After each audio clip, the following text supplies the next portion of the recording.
So we were defining intensity by how much load you're working with, how many sets you're doing, and how many reps you're doing. And so in that respect, what you're talking about is volume, right? What is the volume of work with the load that you're doing? So what I like to do is kind of take it from that perspective. It's not that this is a volume issue, right? This is load time expression. What does that look like? What does that feel like? And we can monitor that with devices.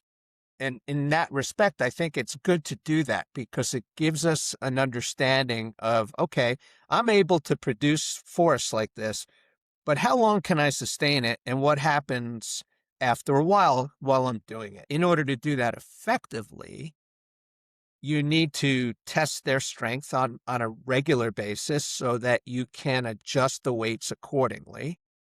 And you need to be measuring stuff. You need to be constantly monitoring where they are, how they're doing. So you don't necessarily need to lift heavy. You should at least identify what you can do as a repetition maximum.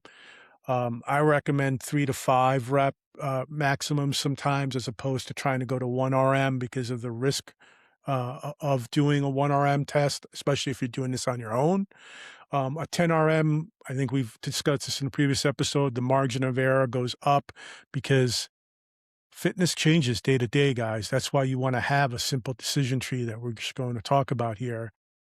What are some ways, like I get them to week 6, week 8, and I'm going to do, let's say, and I want to do a wave load, and I've identified what they can do for a potential 1 RM using a 3 RM maximum, and I get them to their first wave, and I notice that instead of being able to do 3 to 5 reps like I prescribed, they're only doing 1 or 2.